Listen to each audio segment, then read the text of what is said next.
அனைவருக்கும் வணக்கம். இது நம்ம YouTube channel trading view Tamil. இதில் டெய்லி மார்க்கெட் எப்படிலாம் ட்ரேட் ஆகிறதுக்கான வாய்ப்புகள் இருக்குது. முக்கியமாக நிஃப்டி 15 இண்டெக்ஸ் டெய்லி பேசிஸில் எப்படிலாம் ட்ராவல் ஆகிறதுக்கான ப்ராபபிலிட்டி இருக்குது, மார்க்கெட்டுக்கு எதெல்லாம் மேஜர் சப்போர்ட் அண்ட் ரெசிஸ்டன்ஸ் இருக்கும் அப்படின்னு சொல்லிட்டு டெய்லி வீடியோவாக போஸ்ட் மார்க்கெட் ரிப்போர்ட்டாக மார்க்கெட் முடிஞ்சதுக்கப்புறம் எப்படி நடந்துச்சு, வரக்கூடிய நாட்கள் எப்படி நடக்க போகிறதுக்கான வாய்ப்புகள் இருக்குது, எல்லாத்தையும் பார்த்துட்ருக்கோம். ஸோ அந்த வகையில் இன்றைக்கி சண்டே. ஸோ கடந்த வாரம் நவம்பர் 3வது வாரம் மார்க்கெட் எப்படி நடந்து முடிஞ்சிச்சுன்றதை பார்த்துடலாம். போன வாரம் நம்ம என்ன சொல்லியிருந்தோம், அதுக்கேற்ற மாதிரி மார்க்கெட்டில் என்ன நடந்திருக்கு, வரக்கூடிய வாரங்கள் மார்க்கெட் எப்படி நகர்றதுக்கான வாய்ப்புகள் இருக்குது, குளோபலாக என்னென்ன இம்பார்ட்டன்ட் நியூஸஸாக இருக்குது, மார்க்கெட்டுக்கு இதெல்லாம் மேஜர் சப்போர்ட் அண்ட் ரெசிஸ்டன்ஸாக வரக்கூடிய வாரங்களில் இருக்கும் அப்படின்ற எல்லா விஷயத்தையும் இந்த வீடியோவில் பார்த்துடலாம் வாங்க.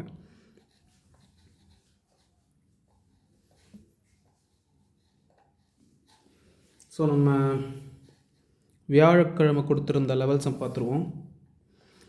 அதுக்கு முன்னாடி ஒரு விஷயம் சொல்லணும். மார்க்கெட் ஒரு 600 பாயிண்ட் மேலே ஏறி இருக்குது கிட்டத்தட்ட. ஓகேங்களா? சரி, ஓகே, நம்மளுடைய லெவல்ஸை பார்த்துடலாம். ஃபஸ்ட்டு நம்ம என்ன லெவல்ஸ் கொடுத்துருந்தோம் அப்படின்னா,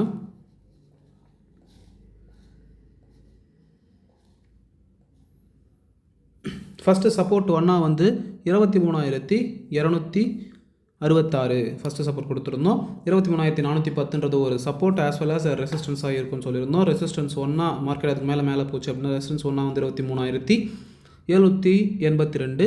அதுக்கும் மேலே மார்க்கெட் போகுது அப்படின்னா 23,000 ஒரே நிமிஷம் அதுக்கும் மேலே மார்க்கெட் போகுது அப்படின்னா 23,873 வரைக்கும் மார்க்கெட் போகிறதுக்கான வாய்ப்புகள் இருக்குது அப்படின்னு சொல்லியிருந்தோம். இப்போ பார்த்தீங்கன்னா என்ன நடந்துச்சு அப்படின்னா, வெள்ளிக்கிழமை மார்க்கெட் 600 பாயிண்ட் பாசிட்டிவாக க்ளோஸ் பண்ணியிருக்காங்க.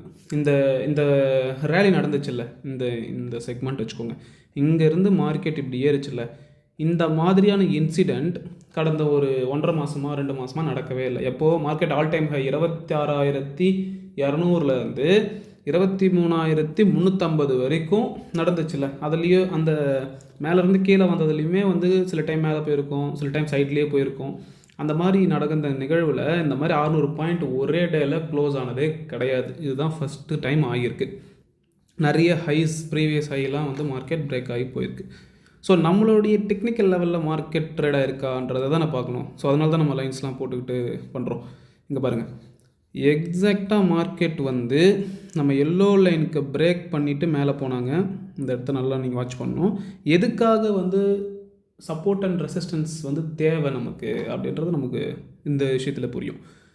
ஸோ நம்மளுடைய எல்லோ லைனை பிரேக் பண்ணி மேலே போகிறாங்க. ஸோ இது ஒரு support as well as resistance. So மேலே வரும்போது அது ரெசிஸ்டன்ஸாக இருந்திருக்கு. பிரேக் பண்ணி மேலே வந்தனால இது ஒரு சப்போர்ட்டாக மாறி அகைன் மார்க்கெட் எக்ஸாக்டாக நம்மளுடைய எல்லோ கலர் லைன், இந்த இடத்த பார்க்கணும் நம்ம, எக்ஸாக்டாக மார்க்கெட் நம்மளுடைய எல்லோ கலர் லைனை ரீட்ரேஸ்மெண்ட் பண்ணிவிட்டு மார்க்கெட் மேலே போகிறாங்கன்னா எக்ஸாக்டாக நம்மளுடைய ரெசிஸ்டன்ஸ் 1, அதாவது 23,782 ரீஜியன் வரைக்கும் மார்க்கெட் போகிறாங்க. ஓகேங்களா? மார்க்கெட் போயிட்டு அந்த இடத்துல ஒரு ரெசிஸ்டன்ஸ் எடுத்துகிட்டு அகைன் அதை பிரேக் பண்ணுறாங்க. அகைன் சப்போர்ட் எடுத்துகிட்டு அந்த ரெசிஸ்டன்ஸ் 1 சப்போர்ட்டாக மாறிடுச்சு. ஸோ சப்போர்ட் எடுத்துகிட்டு ரெசிஸ்டன்ஸ் 2 பிரேக் பண்ணி மேலே போகிறாங்க. ரெசிஸ்டன்ஸ் 2 பிரேக் பண்ணனால ரெசிஸ்டன்ஸ் 2 ஒரு சப்போர்ட்டாக மாறிடுச்சு. ஃபர்தராக மார்க்கெட் எல்லாம் போக முடியல. அதுவும் இல்லாமல் ட்ரேடோடைய எண்டு செஷனும் வந்துட்டதுனால அகைன் நம்மளுடைய ரெசிஸ்டன்ஸ் 2 23,873 லெவலில் மார்க்கெட் நின்றுட்டு இருக்கு சப்போர்ட் எடுத்து. ஓகேங்களா? எந்த அளவுக்கு டெக்னிக்கலாக மார்க்கெட் ஒர்க் ஆகிருக்குன்றது தான் முக்கியம். ஸோ எங்கே வேணால் கோடு போட்டிருக்கலாம். ஒரு 100 பாயிண்ட்டுக்கு இல்லை 150 பாயிண்ட்டுக்கு ஏதாவது 2 கோடு அப்படி இழுத்துருந்தால் கூட மார்க்கெட் கண்டிப்பாக அதில் ட்ரேட் ஆகிருக்குங்க பார்த்தீங்களா அப்படின்னு சொல்லலாம். பட் அது கிடையாது. டெக்னிக்கலாகவோ சப்போர்ட் அண்ட் ரெசிஸ்டன்ஸ் மூலயமா மார்க்கெட்டை அணுகிற விதம். சப்போர்ட் அப்படின்னா மார்க்கெட் கீழே வருது அப்படின்னா ஃபர்தராக கீழே போக விடாமல் ஒரு ரீஜியன் இல்லை ஒரு லைன் இல்லை ஒரு ஏரியா, அது பேர் தான் சப்போர்ட். ஸோ ரெசிஸ்டன்ஸ்னால் என்ன அப்படின்னா மார்க்கெட் மேலேயே போயிட்டுருக்கு, அப்போது ஏதோ ஒரு இடத்துல மார்க்கெட் தடைப்படும், அது பேர் தான் ரெசிஸ்ட் பண்ணும் மார்க்கெட் அந்த ரீஜியன்றது தான் ரெசிஸ்டன்ஸ். ஸோ இதை பேஸ் பண்ணி தான் நம்ம லெவல்ஸ்லாம் கொடுத்துக்கிட்டு இருக்கோம். ஓகேங்களா? ஸோ இதுதான் வெள்ளிக்கிழமை நம்மளுடைய ட்ரேடிங் லெவல்ஸில் தான் மார்க்கெட் ட்ரேட் ஆகியிருக்கு. வெயிட் பண்ணியிருந்தீங்க அப்படின்னா கண்டிப்பாக ப்ராஃபிட் பண்ணியிருக்கலாம். அடுத்தது இந்த வாரம் ஃபுல்லாக என்ன நடந்துச்சு அப்படின்னு பார்க்குறதுக்கு நம்ம கேண்டலில் நம்ம வீக்லி மாற்றிக்கலாம்.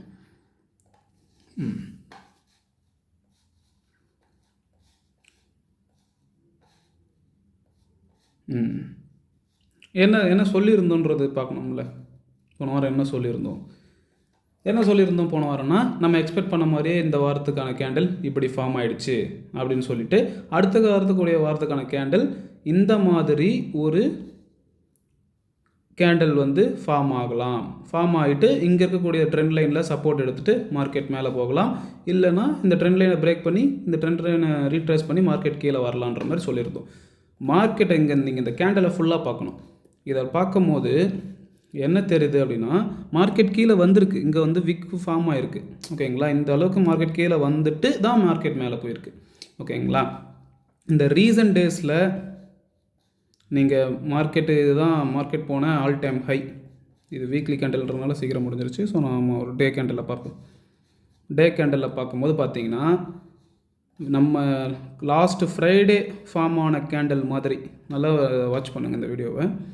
லாஸ்ட் ஃப்ரைடே ஃபார்ம் ஆன கேண்டில் மாதிரி ஆல் டைம் ஹையிலேருந்து எங்கேயுமே அந்த மாதிரியான ஒரு புல்லிஷ் கேண்டில் ஃபார்ம் ஆகலை. இப்போ தான் மார்க்கெட்டில் அந்த மாதிரி ஒரு கேண்டில் ஃபார்ம் ஆகிருக்கு. ஓகேங்களா? ஸோ இது வந்து மார்க்கெட் நம்ம சொன்ன சப்போர்ட் என்ன சொல்லிகிட்டு இருந்தோன்னா, ஒரு போன 2-3 வாரம் போட்ட வீடியோலாம் சொல்லிட்டு இருந்தேன். 23,350 ஒரு சப்போர்ட்னு சொல்லிட்டு இருந்தேன். எக்ஸாக்டாக மார்க்கெட் அந்த லெவலில் தான் வந்து சப்போர்ட் எடுத்து மார்க்கெட் போயிருக்கு, க்ளோஸ் பண்ணியிருக்கு. 1 2 3 4 5 ஒரு 5 ட்ரேடிங் செஷனில் வந்தக்கூடிய ஹையை ஃப்ரைடே வந்த ஒரே ட்ரேடிங் செஷனில் வந்த கேண்டில் வந்து பிரேக் பண்ணி மேலே நின்றுட்டுருக்கு. ஸோ இது ஃபர்தராக எப்படி மேலே போகும் அப்படின்றத பார்த்துடலாம். இப்போ பார்த்தீங்கன்னா மார்க்கெட் 26,000, இது நல்லா நோட் பண்ணிக்கோங்க, 26,250 ரேஞ்சில் இருந்து 23,200, கிட்டத்தட்ட ஒரு 3,000 பாயிண்ட்ஸு. ஸோ இந்த 3,000 பாயிண்ட்ஸு மார்க்கெட் டவுன் ட்ரெண்டில் இருக்குது. எப்போ வேணால் மார்க்கெட் மறுபடியும் ஃபால் ஆகலாம். இருந்தாலும் நம்ம ஒரு டெக்னிக்கலாக அனலைஸ் பண்ணுவோமே. இந்த ஹைக்கும் இந்த லோக்கும் பார்த்தீங்கன்னா 3,000 பாயிண்ட்ஸ் டிஃப்ரென்ஸ். அந்த 3,000ல் 50% வந்து ரீட்ரேஸ்மெண்ட் அப்படின்னு சொல்லுவோம். ஸோ மார்க்கெட் இங்கேருந்து பவுன்ஸ் பேக் ஆகி அந்த 50% ஆஃப் த ரீட்ரேஸ்மெண்ட் எடுத்துகிட்டு ஃபால் ஆகலாம். அதர்வைஸ் அப்படி இல்லை அப்படின்னா என்ன நடக்கிறதுக்கான வாய்ப்புகள் இருக்குன்னா, அதே 50% மார்க்கெட் பிரேக் பண்ணி அகைன் அந்த 50% ஆஃப் ரீட்ரேஸ்மெண்ட்லேயே ஒரு சப்போர்ட் எடுத்துகிட்டு மார்க்கெட் ஃபர்தராக மேலே போகிறதுக்கான வாய்ப்புகளும் இருக்குது. ஸோ சரி, ஓகே, இது 2 விஷயமும் சொல்லிட்டேன். இப்போ மார்க்கெட் எப்படி இருக்குது அப்படின்றத தெரிஞ்சுக்கணும்ல. ஸோ இப்போ மார்க்கெட் வந்து ரொம்பவே நம்ம கவனமாக இருக்கணும். மந்த்லி எக்ஸ்பைரியே இருக்குது இந்த வாரம். ஸோ அதனால் பேங்க் நிஃப்டியோட எக்ஸ்பைரி இருக்குது, நிஃப்டியோட எக்ஸ்பைரி இருக்குது. ஸோ ரொம்பவே ஹைலி வாலடைலாக இருக்கும். நம்ம இந்த டைம் வந்து வெயிட் மட்டும்தான் பண்ணணும். ஸோ இதுக்கப்புறம் மார்க்கெட்டுக்கு வந்து எது வந்து ரெசிஸ்டன்ஸாக இருக்கும் அப்படின்னா 24,000 ஒரு ரெசிஸ்டன்ஸ். அதை பிரேக் பண்ணி போச்சுன்னா 24,500. சப்போர்ட் வந்து அந்த 23,350 தான். இதை நல்லா ஞாபகம் வச்சுக்கோங்க. மார்க்கெட் மேலே போட்டோம், கீழே போட்டோம். பட் இந்த 23,350ன்றது ஸ்ட்ராங் சப்போர்ட். இந்த சப்போர்ட்டை மார்க்கெட் மறுபடியும் பிரேக் பண்ணுச்சுன்னா ஒரு மிகப்பெரிய ஃபால் வரும். ஓகேங்களா? ஸோ ஏன் நடந்துச்சு, ஏன் வந்து ஃப்ரைடே வந்து மேலே போச்சு, அதை பற்றி பேசுவோம் கொஞ்சம். ஏன் மேலே போச்சு அப்படின்னா, மகாராஷ்டிராவில் எலெக்ஷன் நடந்துச்சு. அதோடைய ரிசல்ட் வந்து பிஜேபி வந்து வின் பண்ணாங்க. ஒரு எலெக்ஷன் நடக்குதுன்னா யார் எவ்வளோ சீட்டு வின் பண்ணுவாங்கன்றத டிவிலையோ இல்லை ஒரு இதை பற்றின ஒரு ரிப்போர்ட் கொடுப்பாங்கள்ல, அதில் வந்து இவங்க இவ்வளோ வின் பண்ணுவாங்க, இதில் இவங்க இவ்வளோ சீட் எடுப்பாங்கன்னு இருக்கும்ல. ஸோ மகாராஷ்டிராவில் எக்ஸ்பெக்ட் பண்ண, இப்போ பிஜேபி பார்த்தீங்கன்னா ஒரு 10 சீட் இருக்குது அப்படின்னா பிஜேபி 10 சீட்டில் 5 சீட் எடுக்கும், காங்கிரஸ் 5 சீட் எடுக்கும் அலைன்ஸு அப்படின்னு சொல்கிறாங்க. அப்படின்னா பிஜேபி ஒரு 80% கிட்ட எடுத்துருச்சு. ஸோ எக்ஸ்பெக்ட் பண்ண விட அதிகமான சீட்டுகளை வந்து பிஜேபி, அதாவது ரூலிங் பார்ட்டி வந்து வின் பண்ணிட்டாங்க. ஸோ அதோடைய இம்பேக்ட் தான் மார்க்கெட் ஃப்ரைடேவே ஏறிடுச்சு. நாளைக்கு மண்டே ஏறிச்சுனாலுமே என்ன சொல்லுவாங்கன்னா, எலெக்ஷனோட ரிசல்ட் வந்துச்சு அதனால தான் மார்க்கெட் ஏறிடுச்சு அப்படின்னு சொல்லுவாங்க. ஓகேங்களா? இது ஒரு பாசிட்டிவான நியூஸ். என்ன நெகட்டிவான நியூஸ்னால், மகாராஷ்டிராவில் நடந்த மாதிரியே ஜார்க்கண்ட்லேயுமே வந்து எலெக்ஷன் நடந்துச்சு. ஜார்க்கண்டில் வந்து பிஜேபி அலையன்ஸ் தோத்துட்டாங்க, காங்கிரஸோட அலையன்ஸ் தான் ஜெயிச்சிருக்காங்க. ஸோ இது வந்து ஒரு நெகட்டிவ் நியூஸ். குளோபல் வரி பார்த்தீங்கன்னா யூஎஸ் மார்க்கெட் நல்லாவே சூப்பராக போயிட்டுருக்கு. ட்ரம்ப் ஆட்சிக்கு வந்ததுலேருந்து என்ன தான் யூஎஸ் மார்க்கெட்டில் என்னைக்காவது ஒரு நாள் 2 நாள் நெகட்டிவாக க்ளோஸ் ஆனாலும் மறுநாள் வந்து அதை விட அதிகமாக க்ளோஸ் பண்ணி சூப்பராக மேலே எடுத்துகிட்டு போயிட்டுருக்காங்க. ஸோ குளோபல் மார்க்கெட் என்னன்னாலும் யூஎஸ் மார்க்கெட் நல்லாவே மேலே போயிட்டுருக்கு. அதுக்கப்புறம் அந்த அதானி மேலே அலிகேஷன்ஸ்லாம் இருக்குது. ஸோ அதானி குரூப் ஆஃப் கம்பெனிஸ்லேயும் அந்த அலிகேஷன் இருக்குது. அது ஒரு சின்ன ஒரு நெகட்டிவ் நியூஸ். அதுக்கப்புறம் யூஎஸில் வந்து ஒரு ஜாப் ப்ளஸ் கிளைம் டேட்டான்னு சொல்லிட்டு ஒரு டேட்டா இருக்குது. அதுவும் பாசிட்டிவாக தான் மார்க்கெட்டுக்கு வந்திருக்கு. ஓகேங்களா? ஒரு விஷயம் சொல்லிக்கிறேன். இப்போ மார்க்கெட் வந்து இறங்கிக்கிட்டே இருக்குன்னு வச்சுக்கோங்களேன். எந்த ஒரு நல்ல நியூஸ் வந்தாலும் மார்க்கெட் அதை கேர் பண்ணிக்காமல் இறங்கிக்கிட்டே வரும். இதுவே மார்க்கெட்டுக்கு வந்து மார்க்கெட் வந்து நல்லா மேலே போயிட்டுருக்கு அப்படின்னா மார்க்கெட்டுக்கு எந்த ஒரு நெகட்டிவ் நியூஸஸ், பெரிய பெரிய நெகட்டிவ் நியூஸஸ் வந்தாலுமே அதை கேர் பண்ணாமல் பாசிட்டிவ்னஸ்லேயே கொண்டு மேலே போகும். ஓகேங்களா? ஸோ நாளைக்கு இதெல்லாம் மேஜர் சப்போர்ட் அண்ட் ரெசிஸ்டன்ஸாக இருக்குன்றதையும் பார்த்துடலாம். ஓகேங்களா? நாளைக்கு எது வந்து ஃபஸ்ட்டு ரெசிஸ்டன்ஸை பார்த்துடலாம்.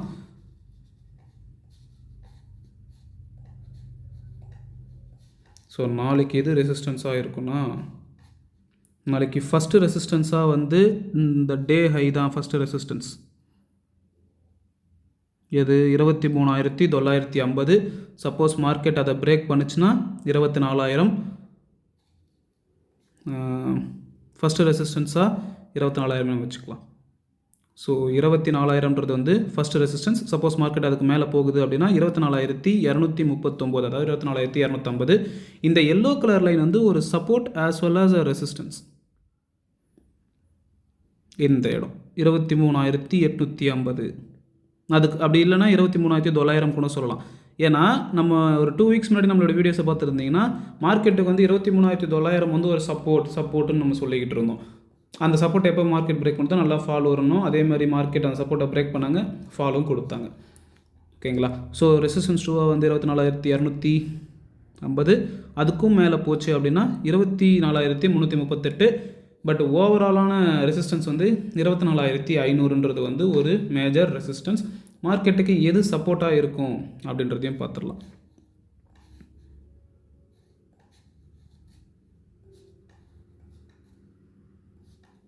ஸோ மார்க்கெட்டுக்கு ஃபஸ்ட்டு சப்போர்ட்டாக வந்து 23,500 493ன்றது வந்து ஃபஸ்ட்டு சப்போர்ட். சப்போஸ் மார்க்கெட் அதையும் பிரேக் பண்ணுது அப்படின்னா 23,350. சப்போஸ் மார்க்கெட் அதையும் பிரேக் பண்ணுது அப்படின்னா 23,250 வரைக்கும் மார்க்கெட் வர்றதுக்கான ப்ராபபிலிட்டி நிறையவே இருக்குது.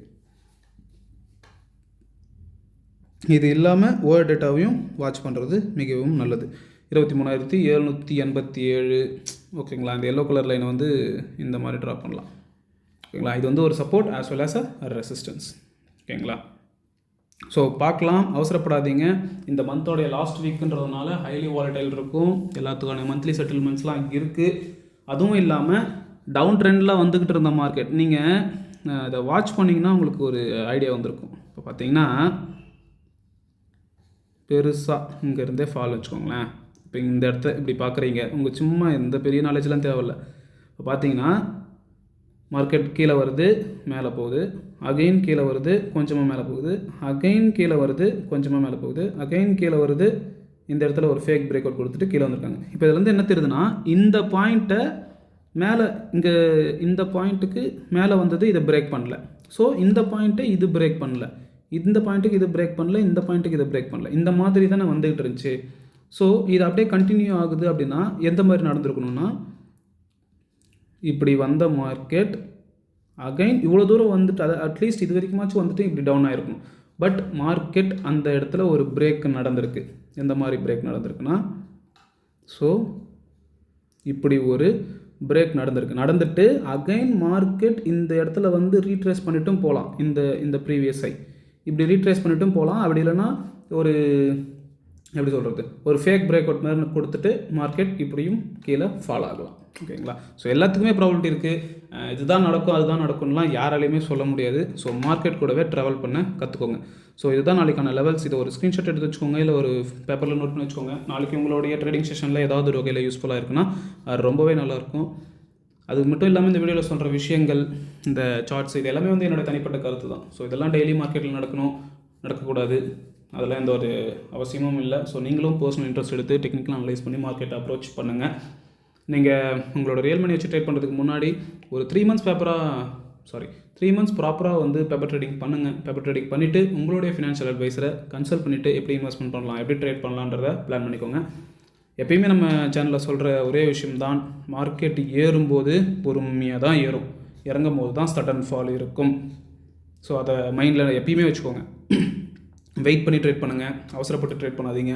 மார்க்கெட் கூடவே ட்ராவல் பண்ணுங்கள். மார்க்கெட் மேலே போகுதா, உங்களுடைய சிந்தனைகளும் செயல்களும் அப்படியே என்னை போலவே இருக்க வேண்டும்ன்ற சொல்கிற மாதிரி மார்க்கெட்டில் என்ன நினைக்கிறாங்களோ மார்க்கெட் கூடவே ட்ராவல் பண்ணி நகர்ந்து போய்டணும். மார்க்கெட்டுக்கு அகெயின்ஸ்டாக ஒரு விஷயத்தை என்றைக்குமே யோசிக்கக்கூடாது. ஓகேங்களா? அப்படி உங்களுக்கான ட்ரேடிங் செட்டப் வரல, நான் நினைக்கிறதும் மார்க்கெட்டுக்கு ஆப்போசிட்டாக இருக்குது அப்படின்னா தயவுசெய்து பொறுமையாக இருந்து என்ன நடக்குதுன்னு வாட்ச் பண்ணுங்கள். ஏன்னா மார்க்கெட்டில் புதுசாக ஒரு விஷயம் என்றைக்குமே நடக்காது. பாஸ்ட்டில் என்ன நடந்துச்சோ அதுதான் ஃப்யூச்சர்லேயும் நடக்கும். அது எப்படி நடக்கும், எந்த டைமில் நடக்கும்ன்றது மட்டும்தான் நம்ம கண்டுபிடிக்கணும். தவிர்த்து நம்ம ஒரு புது விஷயம் மார்க்கெட்டில் நடக்க போது அதை நம்ம கண்டுபிடிக்க போகிறோம்லாம் ஒன்றும் கிடையாது. ப்ரீவியஸாக என்ன நடந்துச்சோ அதுதான் வருங்காலத்திலும் நடக்கும். ஸோ மார்க்கெட் கூடவே ட்ராவல் பண்ணுங்கள், அவசரப்பட்டு ட்ரேட் பண்ணாதீங்க, கேர்ஃபுல்லாக ட்ரேட் பண்ணுங்கள், சேஃபாக இருங்க. ஸோ நாளைக்கு பார்க்கலாம் நம்மளுடைய லெவல்ஸில் மார்க்கெட் ட்ரேட் ஆகிருக்கா இல்லையான்றதை நாளைக்கான வீடியோவில் பார்க்கலாம். நன்றி, வணக்கம்.